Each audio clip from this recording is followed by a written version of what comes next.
नमस्कार दोस्तों, teaching with Shivam में आप सभी का हार्दिक स्वागत है।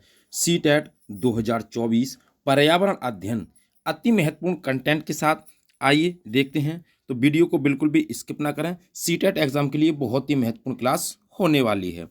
तो मणिपुर राज्य, मणिपुर का शाब्दिक अर्थ क्या है? तो मणिपुर का जो शाब्दिक अर्थ है वह है मड़ियों का देश। क्या है? मड़ियों का देश, मड़ियों का देश या जेवरों का देश।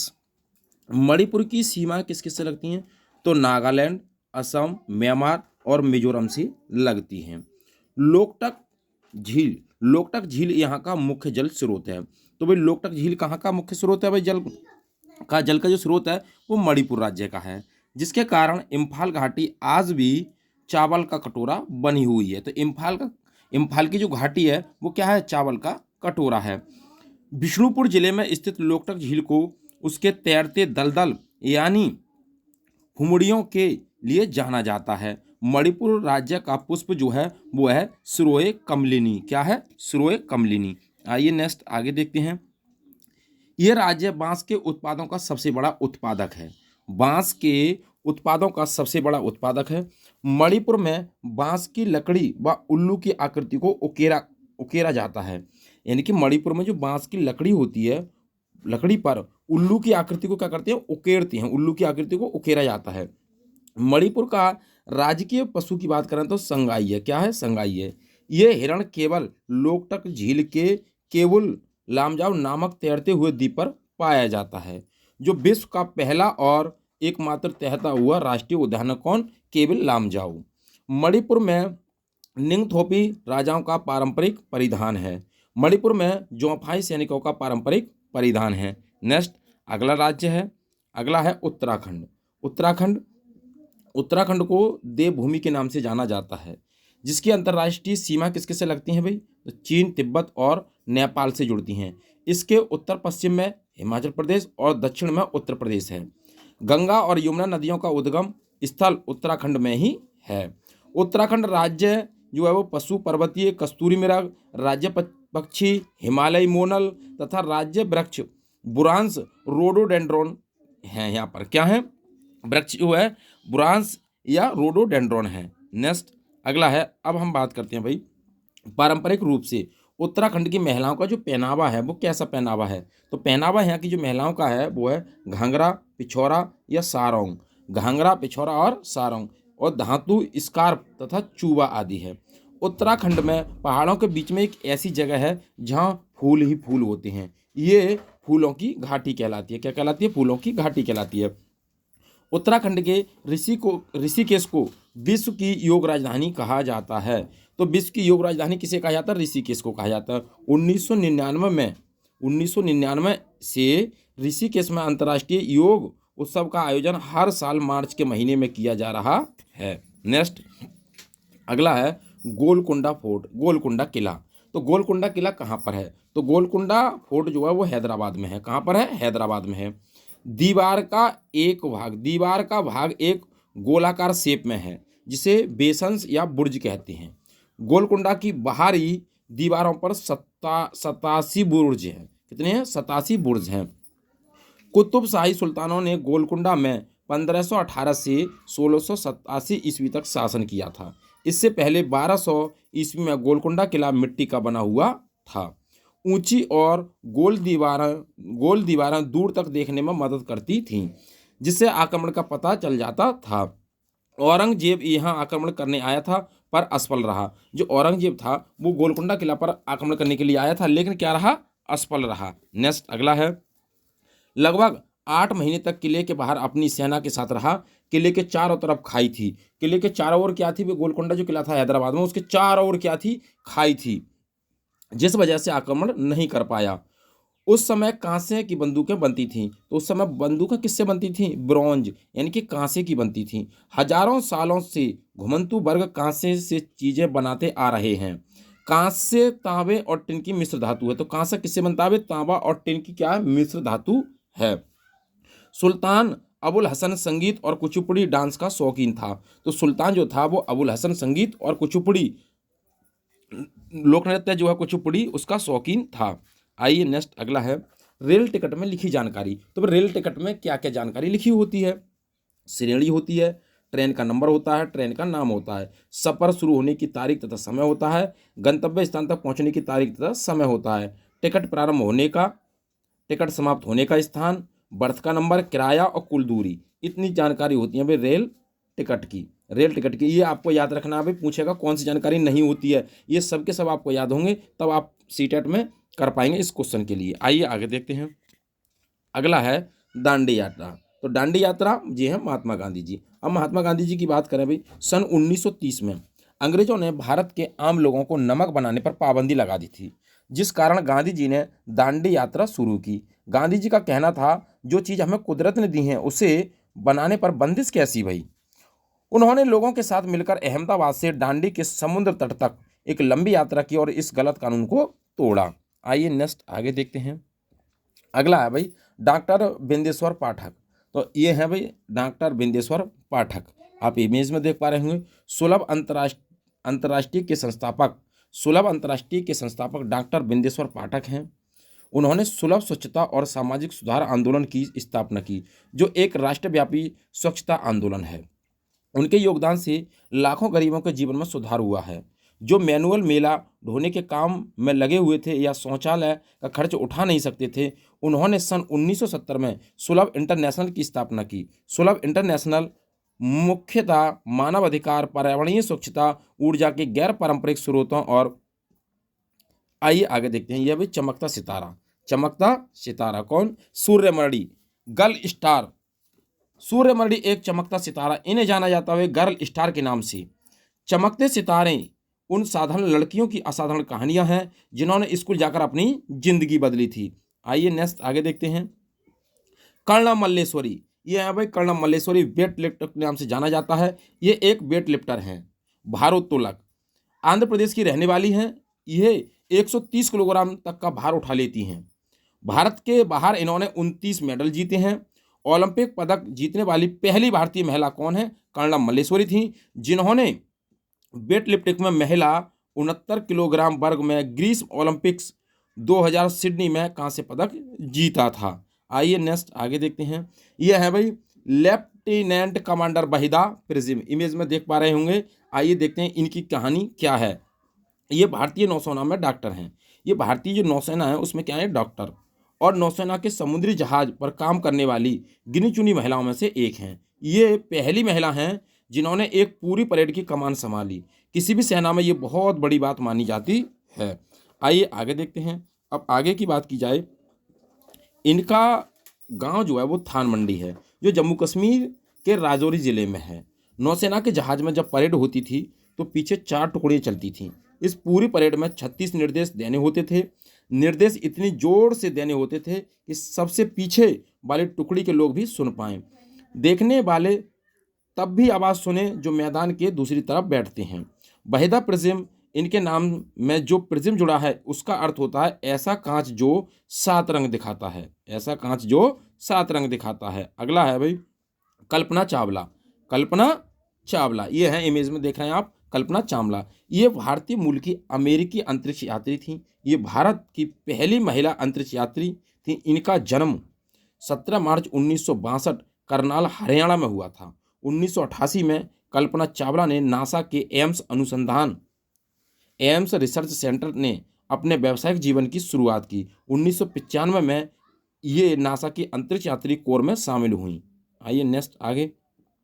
19 नवंबर 1997 से उनके पहले अंतरिक्ष मिशन की शुरुआत हुई थी, जिसमें वे कोलंबिया अंतरिक्ष यान STS-87 के 6 सदस्यीय दल का हिस्सा बनी। इस दौरान इन्होंने 15 दिन 12 घंटे अंतरिक्ष में बिताए। 15 दिन और 12 घंटे अंतरिक्ष में बिताए थे। 16 जनवरी 2003 को इन्होंने दूसरे अंतरिक्ष अभियान के लिए एक अंतरिक्ष यान कोलंबिया STS-107 से उड़ान भरी, जो 1 फरवरी 2003 को धरती पर वापस लौटते समय पृथ्वी के वायुमंडल में प्रवेश करते ही जलकर नष्ट हो गया एवं इसमें सवार सभी अंतरिक्ष यात्रियों की मृत्यु हो गई। आइए नेक्स्ट आगे देखते हैं भाई। अगला है राकेश शर्मा। ये है भाई राकेश शर्मा, भारत के प्रथम और विश्व के 138वें अंतरिक्ष यात्री। राकेश शर्मा का जन्म कब हुआ? तो 13 जनवरी 1949 को हुआ। कहाँ? पंजाब के पटियाला में हुआ था।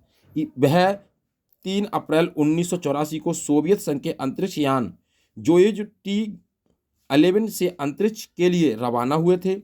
7 दिन 21 घंटे और 40 मिनट स्पेस स्टेशन सॉलिड 7 में बिताने के बाद वह धरती पर लौट आए थे। 1984 में भारत सरकार द्वारा इन्हें अशोक चक्र से सम्मानित किया गया भाई, इनको राकेश शर्मा के लिए। इन्होंने सोवियत रूस के यूरी गागरिन केंद्र में अंतरिक्ष यात्री का प्रशिक्षण प्राप्त किया। नेक्स्ट आगे है सुनीता विलियम्स। यह है सुनीता विलियम्स। ये अंतरिक्ष में जाने वाली भारतीय मूल की दूसरी महिला हैं। ये 300 किलोमीटर दूर स्पेस में गई थी। इनका संबंध गुजरात के अहमदाबाद शहर से है। इन्होंने 195 दिनों तक अंतरिक्ष में रहने का विश्व रिकॉर्ड स्थापित किया था। 195 दिन ये अंतरिक्ष में रही थी। कौन? सुनीता विलियम्स। जून 1998 में अमेरिकी अंतरिक्ष एजेंसी नासा में इनका चयन हुआ। 2008 में इन्हें विज्ञान एवं अभियांत्रिकी के क्षेत्र में भारत सरकार द्वारा पद्म भूषण से सम्मानित किया गया था। किनके लिए? सुनीता विलियम्स को। 16 अप्रैल 2007 को अंतरिक्ष में मैराथन दौड़कर ऐसा करने वाली विश्व की पहली महिला बनी थी। भाई इन्होंने 16 अप्रैल 2007 को अंतरिक्ष में मैराथन दौड़ लगाई थी, तो ऐसा करने वाली ये विश्व की पहली महिला बनी थी। आइए नेक्स्ट आगे देखते हैं। अगला है भाई बछेंद्री पाल। ये है बछेंद्री पाल, आप इमेज में देख रहे हैं। बछेंद्री पाल भारत की पहली और विश्व की पांचवी महिला थी। इन्होंने माउंट एवरेस्ट की चोटी पर चढ़ाई की। बछेंद्री पाल बचपन में एक पिकनिक में गई थी, जहां वे 400 मीटर ऊंची चोटी पर चढ़ गई थी। तब ये कुल 12 वर्ष की थी। ये उत्तराखंड के गढ़वाल एरिया में नाकुरी गांव में बड़ी हुई थी। कौन? बछेंद्री पाल। आइए अलबरूनी। ये है भाई अलबरूनी, इमेज में देख पा रहे हैं भाई अलबरूनी। 1000 से भी ज़्यादा साल पहले एक यात्री भारत आया था। इनका नाम था अलबरूनी। अलबरूनी जिस देश से आए थे उसका नाम था उज्बेकिस्तान। तो अलबरूनी कहाँ से आया था भारत? ये उज्बेकिस्तान से आए थे। अलबरूनी ने बहुत ही बारीकी से चीज़ों और जगहों को देखा और उनके बारे में लिखा, खास तौर से वे जो उन्हें अपने देश से अलग लगीं। अलबरूनी उस समय किताबों के बारे में लिखते हैं कि यहाँ के लोग तालाब बनाने में तो माहिर हैं। अगर हमारे देश के लोग इन्हें देखेंगे तो हैरान ही रह जाएंगे। बहुत बड़े बड़े भारी पत्थरों को लोहे के कुंडों और सरियों से जुड़कर तालाब के चारों तरफ चबूतरे बनाए जाते हैं। इन चबूतरों के बीच में ऊपर से नीचे जाती हुई सीढ़ियों की लंबी कतारें होती हैं। लोगों के उतरने चढ़ने के रास्ते अलग अलग होती हैं। यहाँ कभी भीड़ लगने से परेशानी नहीं होती है। आज इतिहास पढ़ने वाले लोगों को अलबरूनी की किताबों से उस जमाने के बारे में बहुत कुछ पता चलता है। अलबरूनी की किताब का नाम क्या है भाई? किताब का नाम है उल हिंद। किताब उल हिंद, तहकीक ए हिंद। तो किताब का नाम क्या है? किताब उल हिंद। आइए नेक्स्ट आगे देखते हैं भाई। यह है ग्रेगर जॉन मेंडल। ये है भाई Gregor John Mendel. Gregor John Mendel का जन्म एक गरीब किसान परिवार में 1882 ईस्वी में हुआ था। कब हुआ था? 1882 ईस्वी में। इन्होंने 7 साल तक मटके बगीचे में 2800 पौधों पर बारीकी से कई प्रयोग किए और ढेरों आंकड़े इकट्ठे किए। मेंडल ने बताया कि मटर के पौधे में कुछ ऐसे गुण होते हैं जो जोड़ियों में आते हैं, जैसे बीज का चिकना या खुरदरा होना, पीला होना या हरा होना, और पौधे के तने का लंबा या नाटा होना। ये बात किसने बताई थी? ग्रेगर जॉन मेंडल ने। किस पर प्रयोग किया? मटर के पौधे पर। आइए नेक्स्ट आगे देखते हैं। अगला है भाई चिकने बीज वाले और खुरदरे बीज वाले पौधों के बच्चे भी, यानी अगली पीढ़ी के पौधों में बीज या तो चिकने या खुरदरे होते हैं। ऐसा नहीं होता कि एक बीज थोड़ा चिकना और थोड़ा खुरदरा बन जाए। इसी तरह रंग के गुण में अगली पीढ़ी के पौधों के बीज या तो पीले होते हैं या पीला और हरा गुण मिलकर कोई नया रंग का बीज नहीं बनाते। मेंडल ने यह भी बताया कि जब बीज का पीला और हरा गुण मिलते हैं तो मटर की अगली पीढ़ी के पौधों में ज़्यादा पीले बीज वाले होते हैं। आइए नेक्स्ट आगे देखते हैं लुइस ब्रेल। ये हैं लुइस ब्रेल, ब्रेल लिपि। लुइस ब्रेल ने किसकी खोज की थी? ब्रेल लिपि की खोज की थी। तो लुइस ब्रेल फ्रांस के थे। 3 साल की उम्र में अपने पिता के औजारों से खेलते हुए इनकी आंखों की रोशनी चली गई। उस समय की बात है जब लुई ब्रेल 3 साल के थे, तो ये अपने पिताजी के औजारों से खेल रहे थे। तो औजारों से खेलते समय इनके आंखों की क्या चली गई? रोशनी चली गई। पढ़ाई में ये बहुत रुचि रखते थे। ये पढ़ने और लिखने के विभिन्न तरीके सोचने लगे और फिर एक तरीका निकाला जो बाद में लुइस स्क्रिप्ट के नाम से जाना गया। इसे कहते हैं ब्रेल लिपि। आइए नेक्स्ट अगला है एक मोटे कागज पर नुकीली चीज से 6 बिंदुओं को उभारा जाता है। फिर उभरे हुए बिंदुओं पर उंगलियों के सहारे इन्हें स्पर्श करते हुए पढ़ा जाता है। ये ब्रेल लिपि कहलाती है। ये स्क्रिप्ट 6 बिंदुओं पर आधारित है और दृष्टिहीन बच्चों के लिए बहुत ही उपयोगी है। आइए नेक्स्ट आगे। राज्यों के आधार पर वस्त्र। अब राज्यों के आधार पर वस्त्र किस टाइप के होते हैं? तो जम्मू कश्मीर की बात करें, जम्मू कश्मीर में फिरन, फिरन किसे कहते हैं? ये जम्मू कश्मीर राज्य के पुरुषों तथा महिलाओं के द्वारा पहने जाने वाला ढीला ढाला चौंगा होता है। वह फिरन होता है एक ढीला ढाला चौंगा जो महिलाएं और पुरुष दोनों पहनते हैं जम्मू कश्मीर में। तिरंगा क्या होता है?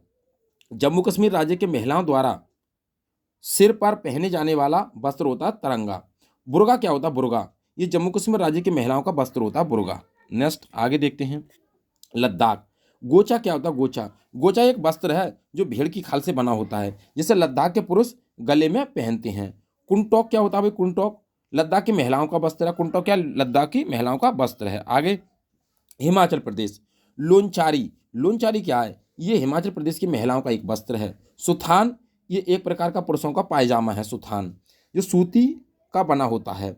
किरा क्या होता है? हिमाचल प्रदेश के महिलाओं का ये वस्त्र है। महिलाएं इसे कमर पर बेल्ट की तरह बांधी रहती हैं। किरा। रिगियो क्या है? रिगियो ये हिमाचल प्रदेश के पुरुषों का वस्त्र है। रिगियो एक लंबा उनका बना कोट होता है भाई। राहिंदे क्या है? राहिंदे ये हिमाचल प्रदेश की महिलाओं का ही वस्त्र है जिसे सिर पर पहना जाता है। तेपांग क्या है? तेपांग ये हिमाचल प्रदेश के पुरुष का वस्त्र है। एक प्रकार की टोपी का होता है। एक प्रकार की ये क्या होता है? टोपी का होता है भाई। गद्यांग क्या? ये पुरुषों का वस्त्र है जो कमर पर पहना जाता है। आइए नेक्स्ट आगे देखते हैं भाई। केरल। केरल राज्य में ज़्यादातर सफ़ेद रंग के वस्त्र पहने जाते हैं। भाई केरल में कैसे वस्त्र पहने जाते हैं? तो सफ़ेद रंग के वस्त्र पहने जाते हैं। मुंडू चेरियाथू, मुंडू चेरियाथू ये केरल राज्य के पुरुषों का वस्त्र है। मुंडू चेरियाथुम ये केरल राज्य की महिलाओं का वस्त्र है। मिजोरम। पुआन ये मिजोरम राज्य के पुरुषों का वस्त्र है। पुआन। पुआन चेई ये मिजोरम राज्य की महिलाओं का वस्त्र होता है भाई। जापी लुखुम मिजोरम राज्य के लोग एक प्रकार की टोपी पहनते हैं जिसे जापी लुखुम कहा जाता है भाई। आइए नेक्स्ट आगे देखते हैं। अगला है झारखंड। अब झारखंड राज्य की बात करें तो भागवान ये झारखंड राज्य के पुरुषों का वस्त्र होता है। भागवान। पाची परहान क्या होता है? ये झारखंड राज्य की महिलाओं का वस्त्र होता है। अरुणाचल प्रदेश क्या? अरुणाचल प्रदेश की बात करें तो मुकाक, मुकाक ये अरुणाचल प्रदेश के पुरुषों का वस्त्र होता है मुकाक। और मुकाइंस क्या होता है? ये अरुणाचल प्रदेश की महिलाओं का वस्त्र होता है मुकाइंस। आइए नेक्स्ट आगे देखते हैं। त्रिपुरा। रिकट गमछा, रिकट गमछा क्या होता है? इसे त्रिपुरा राज्य के पुरुष पहनते हैं। इसको रिकट गमछा कहते हैं जिसे। अगला है भाई रिगनाई, ये त्रिपुरा राज्य की महिलाओं का वस्त्र होता है रिगनाई। पंजाब की बात करें तो फुलकारी, फुलकारी क्या है? ये एक शॉल होती है भाई। फुलकारी शॉल होती है। सरारा लांचा क्या होता है? सरारा ये पंजाबी महिलाओं का वस्त्र होता है सरारा। तांबा तहमत क्या होता है? तांबा तहमत ये पंजाब पुरुषों की धोती होती है। तांबा या तहमत कहते हैं इसे। आइए नेक्स्ट आगे देखते हैं। अगला है मणिपुर। खामेन चामटा क्या होता है? खामेन चामटा ये मणिपुर राज्य के पुरुषों की धोती होती है भाई। खामेन चामटा।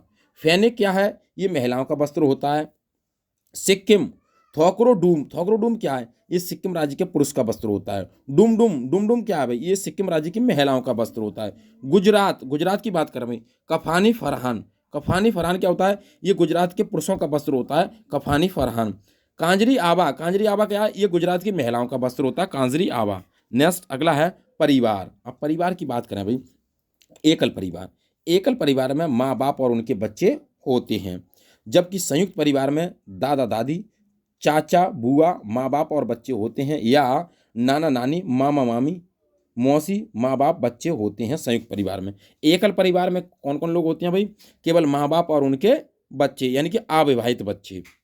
संयुक्त परिवार में दादा दादी, चाचा चाची, बुआ बुआ, माँ बाप, मामी मामी, मौसी मौसा, ये किस्में होती हैं भाई संयुक्त परिवार में होते हैं। आइए अब हम बात करते हैं भाई एनसीएफ 2005 के अनुसार।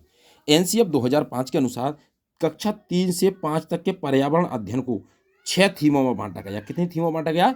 6 थीमों में बांटा गया है, जो इस प्रकार है। कौन कौन से? नंबर 1 परिवार एवं मित्र। भोजन, जब परिवार मित्र होंगे भोजन की आवश्यकता होगी, फिर पानी भी पिया जाएगा भोजन के बाद, और उनको रहने के लिए भी आवास भी चाहिए। क्या चाहिए? आवास भी चाहिए। फिर वे यात्रा करेंगे अपनी ज़रूरतों को पूरा करने के लिए। और छठा है भाई जो चीज़ें जो हम बनाते हैं और करते हैं, जो चीज़ें हम बनाते हैं और उनका काम करते हैं। तो यानी कि पर्यावरण की 6 थीमें, परिवार, मित्र, भोजन, पानी, आवास, यात्रा, जो चीज़ें हम बनाते हैं और करते हैं। अब इसकी कुछ उपथीम भी हैं। उपथीम कौन सी हैं? परिवार एवं मित्र की उपथीम हैं। कौन कौन सी हैं भाई? संबंध, कार्य तथा खेल, जानवर और पौधे। संबंध, कार्य तथा खेल, जानवर और पौधे। तो उम्मीद करता हूं दोस्तों ईवीएस विषय से संबंधित जो महत्वपूर्ण कंटेंट था आपको अच्छा लगा होगा। यदि वीडियो आपको अच्छी लगी हो तो वो वीडियो को ज़्यादा से ज़्यादा शेयर करें और लाइक करें। यदि चैनल पर नए हैं तो चैनल को सब्सक्राइब करें। ऑल द बेस्ट, थैंक्स, जय हिंद, जय भारत।